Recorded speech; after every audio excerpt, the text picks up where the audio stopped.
जय जोहार में प्रगति अग्रवाल और आप मन देखत हो न्यूज प्लस 21। चलो एक नजर डाल थन मंझनिया के खबर में। मोदी सरकार के बड़ा फैसला। अब लड़की मन के शादी के न्यूनतम उम्र 18 ले बढ़ा के 21 साल करे गई। सबो धर्म और वर्ग ऊपर लागू हो ही कानून। संसद में हंगामा के बाद लोकसभा और राज्यसभा के कार्रवाई 2 बजे तक करे गई स्थगित। विजय दिवस के 50वां वर्षगांठ में पीएम मोदी है नेशनल वॉर मेमोरियल पहुंचिन शहीदन लदीन श्रद्धांजलि। रूस, चीन और भारत के बीच हो सकत है शिखर सम्मेलन। पुतिन के सहयोगी हदीस जानकारी। केंद्रीय मंत्री अजय मिश्रा के इस्तीफा के मांग ला लेके संसद के बाहर धरना दी यूथ कांग्रेस। गुजरात के आणंद में प्राकृतिक खेती पर किसानन ला संबोधित करी प्रधानमंत्री नरेंद्र मोदी।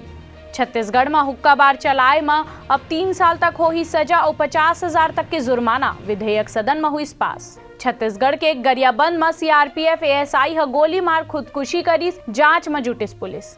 भारत में बीते 24 घंटा में कोरोना के 7,974 नवा मामला 14.2% के होइस बढ़त। सीएम शिवराज के ऐलान। ग्रुप कैप्टन वरुण सिंह के परिजन ला 1 करोड़ के सम्मान निधि दी एमपी सरकार। ऐसने ही तमाम जानकारी बर हमारे चैनल ला लाइक और सब्सक्राइब करना झन भूलू और नोटिफिकेशन बर बेल आइकन घलो दबाहू। आप मन देखत हो न्यूज प्लस 21 आप मन के हक के बाद।